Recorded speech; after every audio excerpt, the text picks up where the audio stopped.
Olá, amigos, seja bem-vindo. Esse é o canal Regras e Bom Senso. Eu sou o engenheiro Marcelo e hoje eu estou tendo a grata satisfação de conversar aqui com uma pessoa muito querida aqui, que eu tive o prazer de conhecer em São Paulo. E muitas pessoas, eu quero falar com você, ô Gustavo, que você está entrando na minha lista de humildes da internet. Na descrição de todos os meus É? humildes Vice. da internet. No final da minha descrição tem uma listinha lá de humildes da internet que você acaba de entrar para essa lista. Então, Obrigado, obrigado.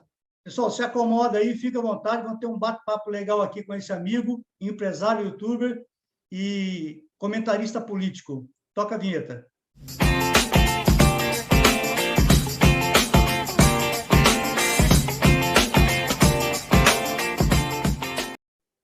Olá, pessoal, seja bem-vindo. Gustavo, eu quero agradecer imensamente a sua participação no meu canal e é uma honra estar falando com você. Prazer é todo meu, me sinto muito lisonjeado pelo convite de participar do seu canal. Eu gosto de conversar com pessoas de bem que querem melhor para esse país. Conversas como essa parece que nos limpam a alma, né? Nos deixam mais leves. E a gente vê tanto terrorismo na imprensa hoje em dia que quando a gente conversa com pessoas que amam o país, tem um coração patriota, é um bem que a gente faz para nós e com certeza para todo mundo que acompanha. Espero poder participar à altura da sua expectativa e vamos em frente. Não, você já atendeu a minha expectativa. Você, como eu disse, você entrou na minha lista de humildes da internet, então você atendeu a minha expectativa. Você é de Valeu. Goiânia, né? É isso?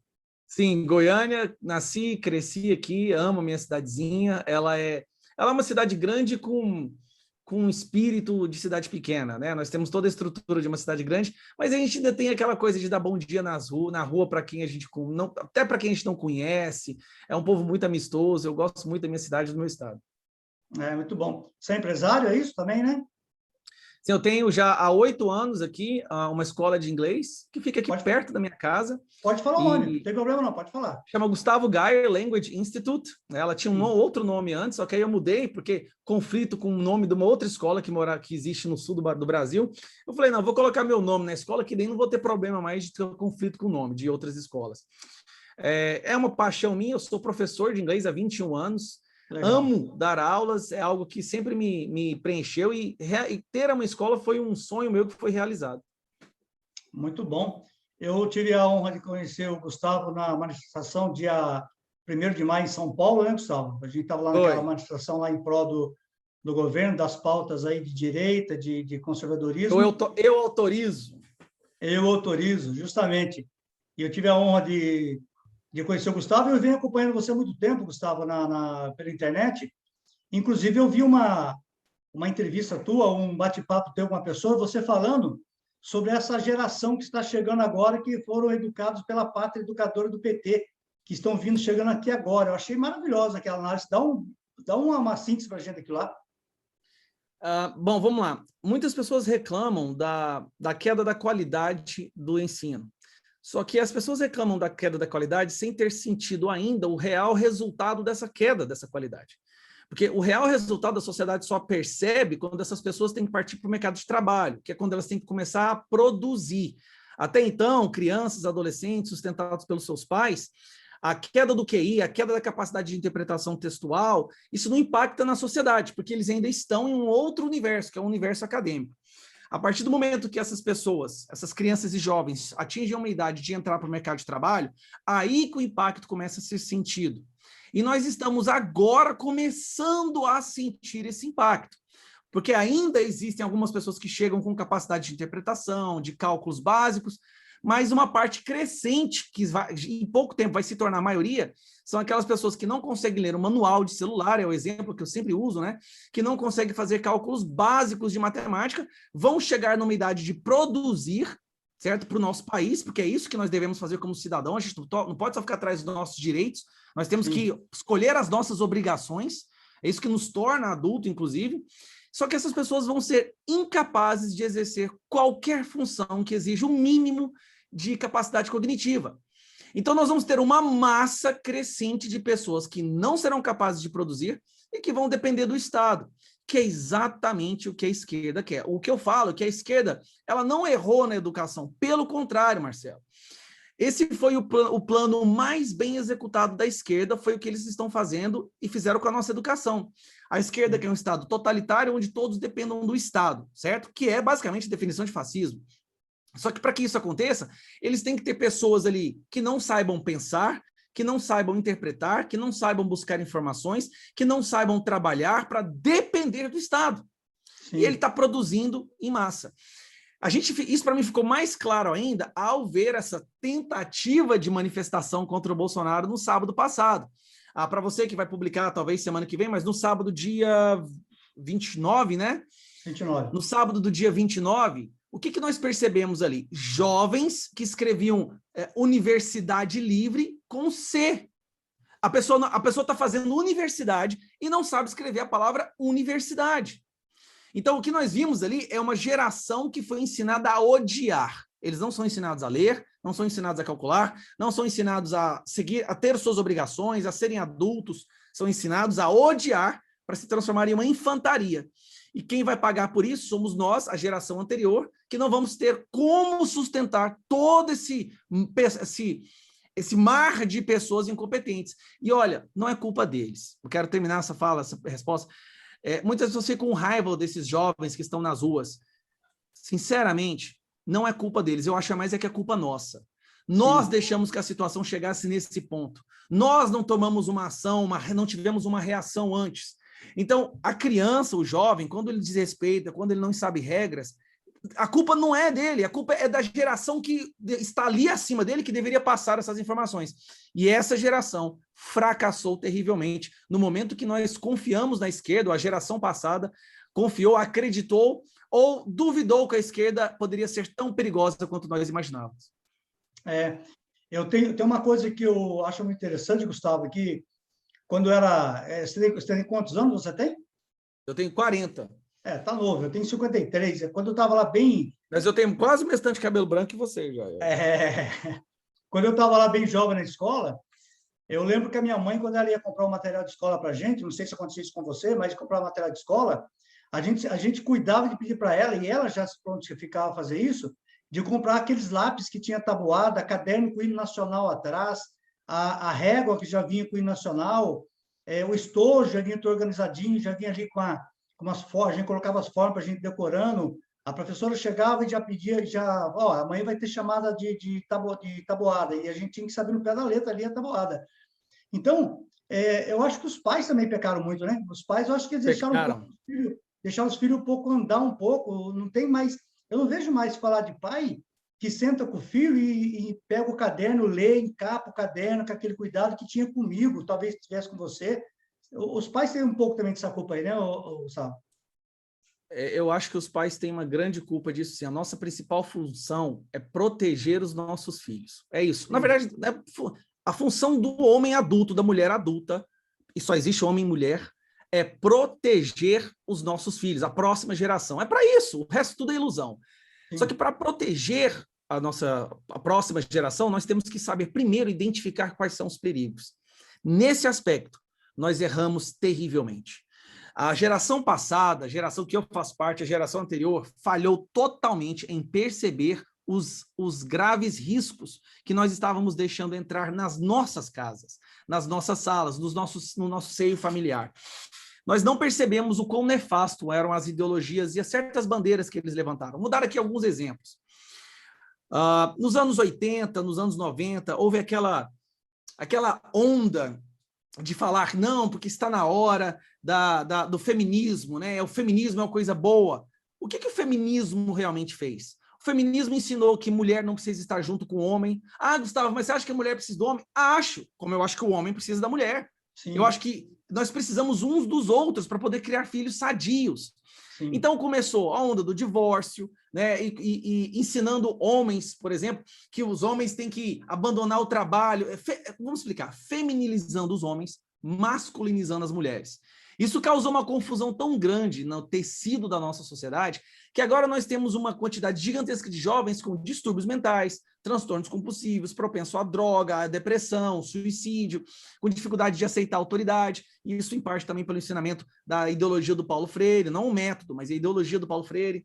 Então, nós erramos muito. Aí vem aquela outra lacração de que pai e mãe não pode corrigir os seus filhos, que os pais não podem dar uma palmadinha nos seus filhos, que a gente não pode fazer o filho sofrer. Isso tudo, isso tudo foi um trabalho muito bem feito para destruir a família, deixar os filhos à mercê de uma educação doutrinadora, sem que os pais percebessem. E aí, o que nós temos hoje? Nós temos aí 1/3, 40% dos universitários são analfabetos funcionais, de acordo com as últimas pesquisas. Sim.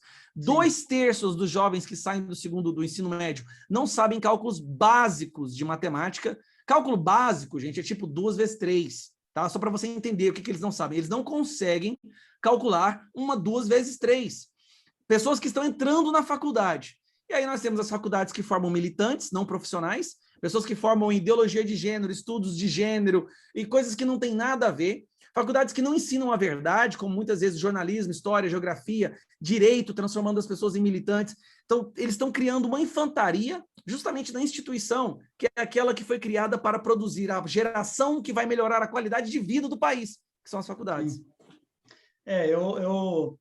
Eu me formei, eu estudei na escola pública durante toda a minha vida e depois eu fiz faculdade com muita dificuldade, sem sugar minha família, minha mãe e tal, até porque não tinha condições, que ajudou mais ou menos foi minha irmã no período, mas eu fiz faculdade particular, né, em Jaguariúna. E eu percebo que quando... Você formou em quê, Marcelo? Eu sou engenheiro ambiental e de segurança do trabalho. E eu percebo que quando eu estava fazendo faculdade, como ela era paga, e eu sofria muito para pagar a faculdade, quando aparecia algum professor na faculdade paga que ele tinha algum viés ideológico, o pessoal já se levantava e falou: professor, eu vim aqui para aprender o que me é relevante para o meu futuro profissional. Não quero saber de política agora, não. Política depois eu vou aprender depois, não quero saber agora, não. E o professor automaticamente se retraía. E ele falava, ele brincava, dava risada e voltava no curso normal. Mas eu tive amigos meus que fizeram faculdade pública, que eles falam para mim que ficavam enojados, porque era pública, e os professores falavam mesmo, tentavam colocar na cabeça. Então, hoje em dia, como a gente percebe a onda de políticos, também tem a dificuldade, tem o problema dos eleitores, né? A qualidade dos eleitores. A gente mete muito pau em político, né, Gustavo? Fala muito mal de político que não é sem razão. Mas a qualidade dos eleitores hoje também está péssima, né? É um sistema que ele se retroalimenta, né? Então, você elege políticos, esses políticos vão lá e deturpam o sistema educacional, emburrece a geração. Essa geração cresce, vira eleitor e elege piores políticos, que vão lá, deturpam o sistema educacional, emburrece a geração, essa geração cresce, e aí a gente elege o Lula. Você viu como é que é um sistema que ele se retroalimenta? Então, assim, nós podemos eleger bons políticos agora. Isso não quer dizer que nas próximas eleições eles serão reeleitos, porque na próxima eleição, o sistema educacional ainda está lá doutrinando, a gente vai ter uma nova leva de pessoas idiotizadas, que eu chamo de avatar ideológico. O que é o avatar ideológico? Avatar é aquele personagem que às vezes você cria num joguinho, ele não pensa, ele não tem um comportamento próprio, ele só imita aquilo que você determina. O que é um avatar ideológico? É aquela pessoa que ela não pensa mais, ela só repete os mantras da esquerda. Ela simplesmente é um repetidor. E ela foi ensinada a defender esses mantras como se a vida dela dependesse disso. Isso é que é a doutrinação. Então, cada vez mais, esse é o tipo de jovem que nós vemos. Se você for em qualquer manifestação da esquerda, você vai ver isso. A maioria esmagadora, jovens que repetem os mesmos mantras, as mesmas frases, sem entender o que eles estão falando. Sim. São jovens que falam, abaixo o fascista, fascista. Você pergunta para a pessoa, o que é o fascismo? Ele é Bolsonaro. Eles não sabem da origem, não sabem o que foi esse regime, como que ele começou, quando terminou, absolutamente nada.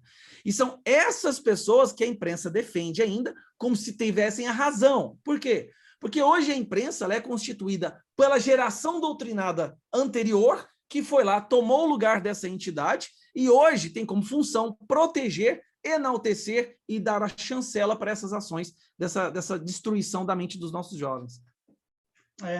Eu tenho acompanhado vários YouTubers aí que têm opinião formada, e às vezes eu também vou lá e ouço alguns de esquerda também, porque a gente tem que fazer um paralelo, né? Tem que fazer ali uma linha para ver o que está acontecendo.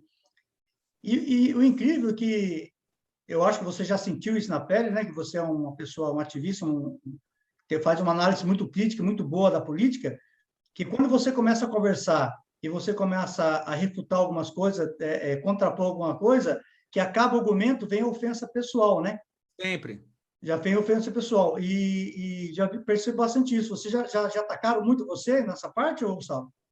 Ah, não, sempre é assim. Todas as vezes que eu estou em algum debate com qualquer esquerdista, deixa eu desligar aqui, e ele percebeu que no argumento ele não ganha, e é sempre, e eles percebem isso sempre, então eles partem para a ofensa ad hominem, que é tipo assim, já que eu não consigo mudar, atacar a ideia, né, a mensagem, eu vou atacar o mensageiro, Sim, tentando descredibilizar qualquer argumento que possa sair da mente daquela pessoa.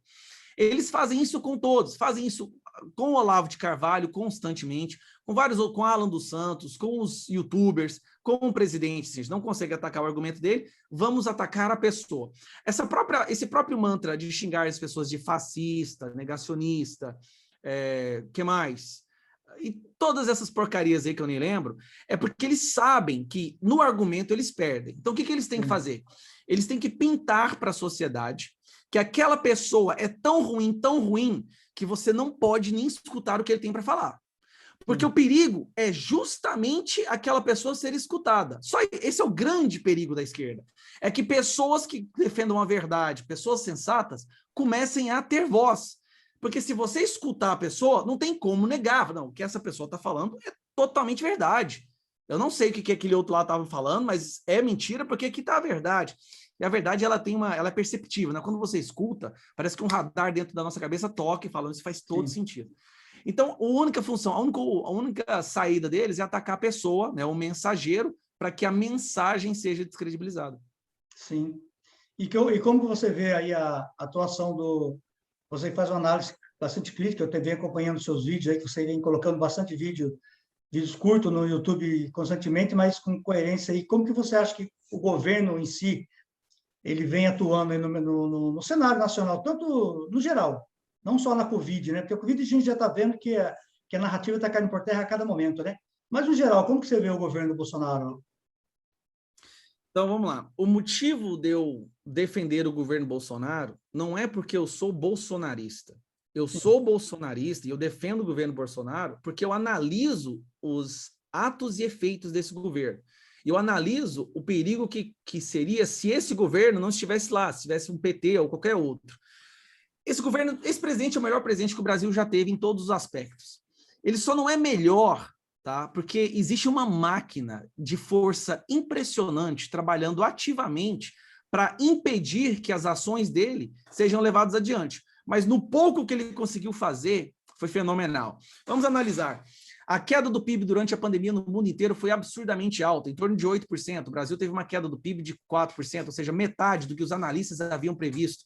Nós estamos criando emprego no meio de uma pandemia. No meio de uma pandemia onde todos os países do mundo estão sofrendo, o Ministério da Infraestrutura está criando mais obras do que todos os governos, desde a redemocratização, juntos. Se você pegar todas as obras criadas, desde a redemocratização, que eu coloco entre aspas essa redemocratização, tá? Mas é a palavra usada. Até hoje, o governo Bolsonaro fez mais obras e concluiu mais obras do que todos os outros governos juntos. Então, nós estamos trabalhando ativamente para um país futuro. É um governo que não pensa na eleição, pensa na próxima geração. E é o que nós, conservadores, estamos preocupados. Nós estamos preocupados com a eleição, nem com o poder. O poder eu tenho aqui em casa, minha família, ficar com a minha família e com meus filhos é o maior poder que eu quero. Nós preocupamos com a próxima geração. E, nesse sentido, esse governo tem feito um trabalho fenomenal, mas nós sabemos que ele só não fez mais porque tem uma força aí, aquela que sobrevivia parasitando o dinheiro público, arrancando as nossas liberdades, implementando um projeto de poder totalitário, onde o ser humano passaria a ser um jumento que não saberia o que está acontecendo e apenas votaria nos mesmos distribuidores de migalhas. E isso que está acontecendo agora é um fato histórico no Brasil. A imprensa não vai falar isso, só quem está aqui dentro consegue perceber. O que está acontecendo aqui é um fato histórico. O Brasil, talvez no Ocidente, é hoje a última nação que se mantém de pé contra esse totalitarismo globalista, esse cerceamento das liberdades de expressão, essa destruição da nossa liberdade de ir e vir. O presidente do Brasil é hoje, talvez o único do Ocidente que se ergue e fala, não, eu não vou deixar o povo do meu país ser escravizado, ser trancado em casa, perder o direito de trabalhar, perder o direito de falar. Só que o Bolsonaro não consegue fazer mais, Marcelo, porque a força é muito forte. E outra, a culpa é nossa. Lembra que eu falei que a culpa dessa juventude doutrinada é nossa? Nossa, não falo eu sou, Marcelo. É da nossa geração, porque nós não agimos. A culpa hoje do Bolsonaro não conseguir fazer mais é nossa. Por quê? Porque nós deixamos que a esquerda se infiltrasse de uma forma tão profunda em todas as áreas da sociedade. Sindicatos, entidades de classe, elite artística, na educação, nas faculdades, no jornalismo, na máquina pública, em todas as áreas. Daí, é muito desonesto da nossa parte eleger um presidente, depois de 2 anos, falar assim, aí, ó, ele não conseguiu fazer tudo. Você tá de brincadeira? Sim, você pensa que o Bolsonaro é um Jedi que vai chegar lá com seu sabre de luz e vai mudar tudo? Não é assim. A culpa é nossa, o cara tá tentando e tá apanhando como nenhum outro político apanhou nesse país. Ele tá apanhando todos os dias da imprensa e algumas pessoas que ainda que não entenderam o perigo que o país corre, fica na narrativa do extremo centrismo, né? Do isentão. Ah, eu votei nele, mas olha, ele não fez isso, ele não fez aquilo. Meu amigo, vocês deviam ter trabalhado mais, então, para impedir que essas pessoas como Rodrigo Maia fosse eleito, pessoas como esquerda, Marcelo Freixo, o irmão do Ciro, essas pessoas podres que estão trabalhando, né, para destruir o país. Sem falar que é culpa nossa o STF ser do jeito que ele é. Por quê? Porque foi a maioria brasileira que elegeu o Fernando Henrique, que elegeu o Lula, que elegeu Dilma, né? Elegeu-se dependendo das fraudes aí e tudo mais. Mas essas pessoas estão lá porque elas foram escolhidas por presidentes eleitos pela maioria. Então a culpa é do povo, sim, do STF estar dessa forma. Então vamos com calma. É um cara que está trabalhando, está apanhando, quer um país melhor. E agora, o que me dói o coração é ver o número de pessoas que ainda não perceberam o que está realmente acontecendo. E além de todos que você está falando ainda, tem a parte ainda daqueles que nós ajudamos a eleger, que nós achávamos que eram bons moços e viraram uns traíra, né? A gente tem o Frota, o Kim, a Joyce, né? Que traíram totalmente a ideologia daquelas pessoas que votaram. Delegado Valdir, aqui no meu estado mesmo. Como que é? O Valdir, né? É. Foi muito bem votado aí, traiu o Bolsonaro. Então, o Bolsonaro, além de ter que conviver com esse lado que você fala, ainda tem que conviver com essas pessoas traíras, que são traíras. E eu vi, não sei se você chegou a ver o debate do Capola com um pouquinho, pedaço lá. Poxa, eu assisti um pedaço e eu fico indignado. Como que pode uma pessoa ter virado casaca dessa forma, Gustavo? Como que pode uma pessoa que tinha tudo para ser uma frente conservadora, uma frente de fortalecida para a nossa política, que a gente vê aí, eu vi também se eu não me engano, no programa do Lacombe, se me fala a memória, do aquele vereador lá de Minas Gerais, o Nicolas Ferreira. Nicolas Ferreira, junto com sensacional. Eu sou fã número 1 desse cara. O Nicolas e o Douglas, que é de São Paulo, deputado estadual. Eu vi os dois ali debatendo. Você vê a qualidade da força política que tá saindo agora, que está aí. Se esses meninos que estão aí não traírem o Bolsonaro, que eu espero que não aconteça, né? A gente vai ter excelente político. É um exemplo. Eu não sei qual que com as suas pretensões aí, né? Eu comentei com a minha mãe, falei, mãe, o Gustavo ele vai me dar uma entrevista, vai bater um papo comigo, e é um cara que está me dando entrevista mesmo por consideração, pela amizade, porque ele começou de alguma forma e está vendo que eu estou começando. E ela falou assim, mas é de São Paulo? Eu falei, não, mas ele não é de São Paulo, ele não depende do meu voto para se eleger senador, nem deputado estadual, nem federal. Ele é de Goiás, é longe daqui. O máximo vai acontecer um dia eu ir lá para Caldas Novas, lá daquele lado lá, e tomar um café com ele lá. Mas o resto, ele não depende de mim em si, como político, para se eleger. Por isso que eu falei que você vai entrar na lista de humildes da internet, né? Então, obrigado. Então, como que você vê esses jovens que estão vindo agora, no caso do vereador de BH e tudo mais? Eu vou responder essa pergunta em 3 partes. Os traíras, eu divido eles em 2 grupos. Uns porque acharam que, por terem apoiado o Bolsonaro, eles receberiam um tratamento especial, cargos de alta importância. Só que o Bolsonaro não se deixou enganar. O radar do Bolsonaro é muito melhor que o nosso, tá?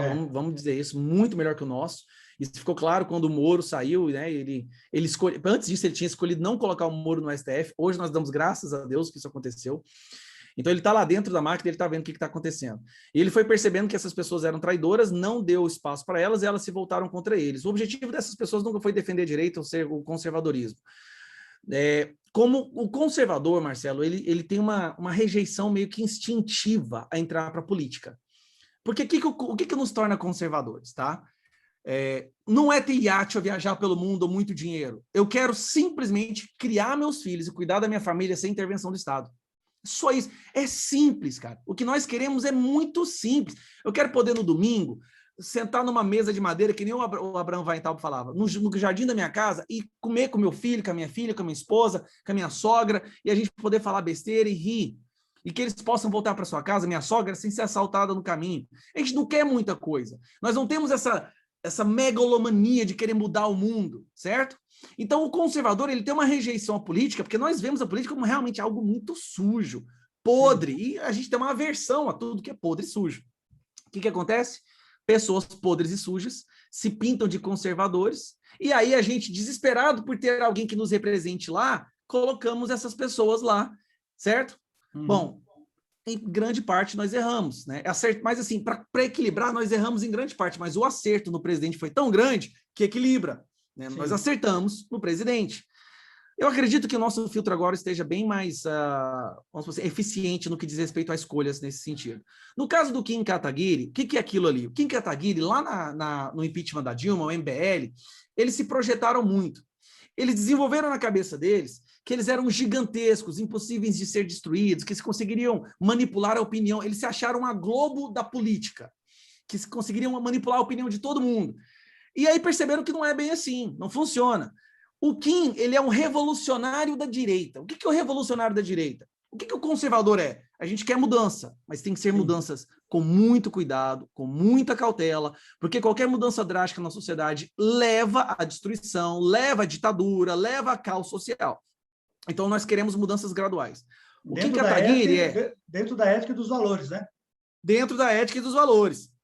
O que o Kim Kataguiri quer? E o MBL, o grupo desses jovens que aprenderam, que tem uma visão mais... Eles são simplesmente liberais, mas não pensam nos valores e costumes.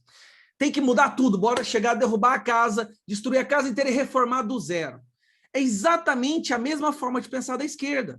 A esquerda é isso que eles querem fazer. A sociedade é horrível, está tudo errado, vamos destruir tudo, com a família dentro da casa, destrói, derruba e vamos construir do zero. A direita do Kim, que é uma direita esquizofrênica, eles acham assim, eles odeiam a sociedade como está, querem destruir tudo e começar do zero. O que é o direita conservador? Está errado, muita coisa na sociedade, mas tem muitas coisas boas. Sim. Sabe, é uma gratidão. Muitas coisas, estamos melhorando aos poucos. Não acelere muito que você pode causar uma ruptura social. O Kim não, o Kim é um revolucionário. Ele é o PSOL ao contrário. Inclusive, criou um grupo do Kim, Marcelo Freixo, Tabata Amaral, então é uma direita muito esquisita. Em relação à próxima eleição, que foi a terceira parte da sua pergunta, né? Do Nicolas e do Douglas Garcia. Eu posso te falar que o Douglas Garcia, eu conheço ele muito pouco, mas pelo pouco que eu conheci, é um cara firme, ponta firme. Nicolas Ferreira, eu já conversei inúmeras vezes com ele, a gente conversa direto. Aquele lá, pode esquecer, amigo. Nada tira aquele menino do caminho. Ele tem uma convicção tão grande de que o que ele defende é o certo, de que ele está no caminho que Deus determinou, mas tão grande que não há possibilidade do Nicolas Ferreira se desviar do caminho. Aquele menino vai dar muita alegria para o nosso país, Marcelo. Não é muita alegria. Pode ter certeza, porque ele está no comecinho ainda, sabe? Eu fico imaginando ele com seus 40 anos. Cara, esse menino, acho que até ele pode virar presidente do Brasil, alguma coisa assim, porque ele é sensacional, inteligente, e ele está apanhando desde a faculdade. O que me faz ter muita certeza? Ele lá na faculdade era um dos únicos cristãos conservadores, apanhava, mas ia para todas as brigas. Comprava, briga no sentido de argumentação. E aquele menino foi forjado no fogo mais quente que tem, que é a doutrinação da universidade, né? Então eu sou fã número 1 do Nicolas. Inclusive, ontem, dia 30, foi aniversário dele. Acho que ele está fazendo 25 anos, não sei, 26, tanto que é novo, né? Uhum. Ele é ponta firme. O Caio Capola também, eu tenho uma... O Caio, tem um período que o Caio fiquei bem assim, que ele tentou fazer uma curva na ideologia dele, mas parece que ele voltou na linha de novo, né? Ele fez umas críticas em relação, por exemplo, ao Cássio Nunes no STF. Sim. Ele fez uma crítica em relação ao juiz de segurança, né? Esqueci o nome. Isso. E uma outras decisões aí que Bolsonaro teve. Mas ele fez críticas pontuais. E no debate com quem ele mesmo falou, Kim, a diferença entre eu e você é o seguinte: eu tenho a sensatez de, quando discordar de algo do presidente, eu falar, olha, eu discordo dessa decisão, mas entre o que ele faz de bem e o que ele faz de ruim, é incomparavelmente um dos melhores presidentes que a gente já teve. Sim. O Kim Kataguiri já é no seguinte sentido: o Bolsonaro fez uma ou duas coisas que eu não gostei, ele não presta, vamos destruir ele, vamos destruir a direita, vamos destruir tudo e vamos colocar o Danilo Gentili na presidência. Então, percebe? Que um é um pensamento juvenil, birrento, e outro é de uma pessoa madura. Essa é a diferença. O Caio Coppola é uma pessoa madura, pensa com sensatez, com o pé no chão. Sim. Kim Kataguiri é um jovem birrento que, se você não fizer do jeitinho que ele quer destruir tudo. E você vê ele no plenário lá do Congresso, que as coisas que ele faz parece aquele menino birrento mesmo, né? Que não tem coerência, quer ir para cima. E a gente fica aí, a gente já está mais uns 5, 10 minutinhos aí, a gente começa a perceber, né, Gustavo, que o brasileiro, eu sempre queria que você fizesse rapidamente um comentário sobre a CPI que está tendo lá da Covid-19, a gente começa a perceber que o brasileiro ele começa a tomar gosto pela política que não era antes, porque antes a gente assistia política, eu até falei no outro vídeo, uma entrevista que eu falei, que vereador ele vinha na sua casa para te oferecer dentadura, poste, saco de cimento, caminhão de areia, óculos, tijolo, para tu votar nele e te dar. Tá? Hoje em dia, o brasileiro, salvo aqueles que amam, que pregam o socialismo, mas amam o capitalismo, né? Que tem bastante, a gente parece um rapaz aí chamado de Foca, eu não sei muito o nome dele não, mas está na internet tem um tal de Foca aí, diz que ama que prega o socialismo, mas ama o capitalismo, né? Tem que acabar com as grandes fortunas, menos a dele. Justamente. Então, o brasileiro está começando a se inteirar, né? Essa política aí essa Covid, você começa a perceber que as pessoas começam a olhar ali e falar, não, aquela pergunta que aquele senador fez, ele está fazendo com segundas intenções, que aquele relator, que o presidente faz segundas intenções. Então, a gente começa a ver quem é quem, e está sendo bom, que a gente está chegando à conclusão de que a escória está indo para um lado e o certo para o outro, e o brasileiro está se apegando, né? Como que você vê essa CPI? Essa CPI está sendo muito boa, Marcelo. Eu estou gostando dessa CPI, cara. Estou gostando mesmo. Se havia alguma dúvida de que existe um sistema desesperado para voltar a sugar as tetas públicas e roubar o nosso dinheiro, essa dúvida não existe mais. O Paraná Pesquisas fez uma pesquisa perguntando o seguinte: o que você acha da CPI? É um jogo político? Ela realmente busca a verdade? E tal. 70% das pessoas responderam que é um jogo político. Ou seja, 70% do Brasil já percebeu que não importa o resultado delas, ela não está buscando a verdade. Ela é única e exclusivamente para enfraquecer e desgastar o governo Bolsonaro. Sim. 70%.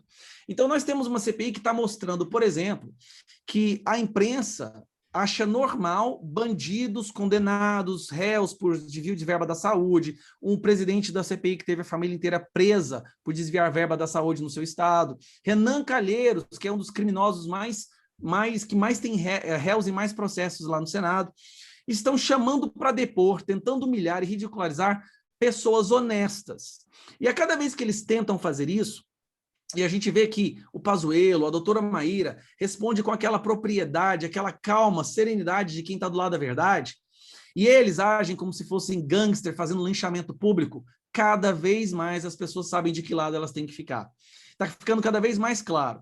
Você se lembra da reunião ministerial, quando todos aqueles que torcem contra o Brasil diziam, agora acabou. Depois que revelar o conteúdo dessa reunião, Bolsonaro já era. Pois foram lá, de forma criminosa, Celso de Mello mandou liberar todo o conteúdo da reunião ministerial, não apenas ao objeto, né, que deveria ser estudado. E o que aconteceu? O Brasil viu quem é o nosso presidente de verdade. Nós ficamos orgulhosos. Eu nunca vou esquecer a sensação quando eu vi ele batendo na mesa. Não pode prender cidadão nas ruas. Falei, gente, finalmente nós temos um presidente que é o cara mesmo, assim, o cara que ele é na frente da câmera, ele é num ambiente privado, é secreto. Aí eu fico pensando, imagine se fosse o Haddad na presidência. Então, assim, essa CPI está fazendo muito boa, porque ela está sendo a reunião ministerial, só que diária. Todos os dias nós estamos tendo um gostinho da reunião ministerial, percebendo o quão eles são perversos, o quão eles são ruins, maldosos, e o tanto que o lado do governo simplesmente quer o nosso bem e defender nossas liberdades. E agora eu fico imaginando se numa CPI dessa não tivesse um senador como Marcos Rogério. Marco Rogério. Aí você pode ter certeza que ficaria difícil, porque ele realmente, na minha visão, não tem uma experiência política, uma visão política talvez como você tem, você é muito mais inteirado, mas eu acho que ele lá é o contraponto mesmo, ele está fazendo diferença no consenso, né? Ele que tá batendo em cima pesado, em cima da esquerda, para mostrar para o Brasil que a coisa não é como a esquerda quer mostrar que seja, né? Ele é, eu acho que o único senador ali, o único, e ele sozinho, porque defender a verdade é isso, né? O escudo da verdade, ele é impenetrável. Então, você pode colocar uma pessoa sozinha defendendo a verdade e outros 20 com narrativas, que a verdade predomina. E ele Sim. sozinho está fazendo um trabalho que equivale a 40 senadores. É impressionante. Ele vai lá e joga na cara a farsa, né? O trama, o complô dessas pessoas corruptas para tentar desgastar o presidente. E essa CPI está sendo boa, a verdade é essa. Essa CPI está sendo boa, tá ensinando o brasileiro qual é o lado que nós devemos ficar. Como essa manifestação de sábado, ela foi muito boa também. Sim. Aquelas imagens que estão circulando na internet, repulsivas, imorais, na frente de igrejas, certo? Jogando futebol com a cabeça do presidente. Qualquer pessoa de bem, e o Brasil é de maioria pessoas de bem, olha para aquilo e fala, o que é isso que eles defendem? Eu vou para o outro lado, então. Eu quero ficar o mais longe possível disso daqui. Assim como foi o ele não. Teve uma moça que estava urinando na cabeça do Bolsonaro, né? Não sei se você chegou a ver, uma morena urinando na cabeça do Bolsonaro. Eu vi a urinando, esfregando a bunda, o outro botou fogo na cabeça do Bolsonaro, outra ficou pelada em frente a uma igreja e se amarrou, e o outro vereador lá de Minas Gerais, eu acho, ficou falando assim que o Adélio foi um teatro, mas se o Adélio é incompetente, tinha que ter matado. Você não vê pessoas falando isso em manifestações da direita, em manifestações patriotas. A diferença é gritante. Você olha para a manifestação patriota, verde e amarelo, famílias, todas as idades, todas as cores, todas as classes sociais, pessoas orando, cantando o hino nacional. Ninguém olha um para o outro focando na diferença. A gente foca apenas no que nós temos em comum, que é a nossa nação, nossa pátria, cultura, valores e princípios. Quando você olha para a manifestação da esquerda, o que você vê? São jovens doutrinados, não sabem o que eles estão falando, cheios de ódio, pessoas seminuas, pessoas urinando nas ruas, usando drogas, defecando nas ruas, falando mantras de ódio, de morte ao presidente, morte a não sei quem. Assim, amigo, aquilo lá só funciona para quem está doutrinado. Para uma pessoa comum, até uma pessoa que estava em dúvida, tá? Ela olha para aquilo e fala, não, isso aqui eu não quero meu país desse jeito. Então eu vou para o outro lado. Eu vi o Lacombe, acho que foi o Lacombe que falou assim que o maior cabo eleitoral do presidente Bolsonaro agora está sendo o PT sair na rua novamente. Acho que foi o Lacombe. Está sendo. Porque você vê que as mulheres, eu converso bastante com mulher feminina, não feministas, né? Feminina. Uhum. Até a ideologia, a ideia das mulheres que defendem a direita, não falo especificamente o Bolsonaro, mas a direita em si, que tem uma visão direita, essas mulheres, elas até o comportamento físico, intelectual, de conversar, mansidão de conversar, você vê que é diferente, né? Eu não quero dizer, porque eu tenho 2 amigos meus que são da esquerda, Gustavo. Eu costumo falar que eles são 2 pessoas de caráter idôneo que estão no lugar errado na hora errada. Eu falei que são pessoas enganadas. Eu falei, um dia vai cair a ficha deles e eles vão acordar e vão sair de lá, né? Mas você vê que os jovens, as mulheres hoje em dia estão com um pensamento diferenciado aí você consegue conversar, você vai conversar com a mulher que é de direita, qualquer assunto, você consegue conversar numa boa, né? Se você chegar e falar com a mulher de direita, de repente, que você não gosta do Bolsonaro, que você vota no Lula, essa mulher ela não vai chegar para você e vai falar horrores para você, né? Eu sou de direita, sou conservador, sou cristão. E se você pega uma mulher que é de direita, que é de esquerda, e fala para uma pessoa de direita, a pessoa vai falar, tudo bem, você quer... É ódio. Né? Então, a diferença é muito grande. Ô, Gustavo, a gente tá finalizando aí. Esse canal aqui, o nome é Regras e Bom Senso. Então, Regras e bom senso. na sua vida profissional, da sua família, no dia a dia, o que que é uma regra para você? O que que é bom senso? Bom senso é algo que nós já sabemos intuitivamente, mas muitas vezes optamos por não escolher quando passamos por um processo de doutrinação. Bom senso é saber que tudo que existe na nossa sociedade não foi invenção de ninguém, foi uma questão de evolução de erro e tentativa, e que se existe hoje é porque foi o que ajudou a prosperar a sociedade. Bom senso é ouvir a verdade, só isso. A regra, meu amigo, o que é regra? Eu não sei responder essa pergunta. Regra é você ouvir o bom senso. Regra é você seguir os ensinamentos de Cristo, Deus, agir pela forma que é certo, nunca se vender por ganho pessoal. É isso. Legal. Eu vou deixar, depois você passa para mim os seus contatos, eu vou deixar tudo na descrição do vídeo aqui.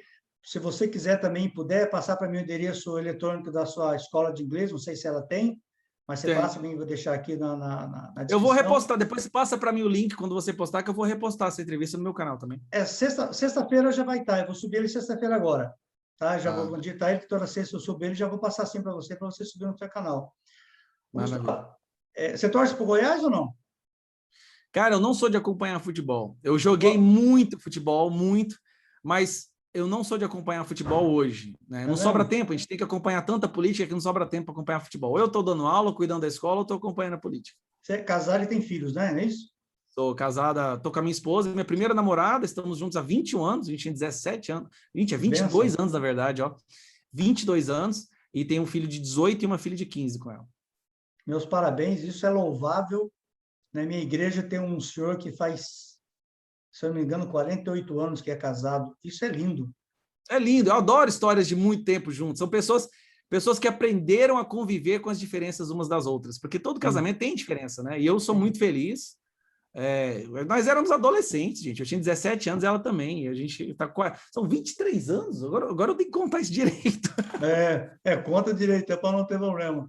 Não tem problema. Mas meus parabéns aí. Eu fico mais uma vez lisonjeado por você ter esse bate-papo comigo agora. Desculpa se O prazer foi meu. Desculpa se teve alguma falha, alguma coisa. Né? Eu não sou entrevistador como aí os famosos aí. Não, foi excelente trabalho, foi muito bom. Você vai longe, tá? Me manda o vídeo depois, quando você tiver tudo prontinho, que eu vou publicar no seu vídeo e colocar o link embaixo para ajudar as pessoas a te acompanharem também. Continue seu trabalho. A gente vai precisar de mais, tá? Sim. Eu te garanto, quem estiver escutando aí agora, boa parte das pessoas que hoje estão nas redes sociais defendendo o Bolsonaro serão expulsas. Nós seremos expulsos, nós teremos nossos canais deletados.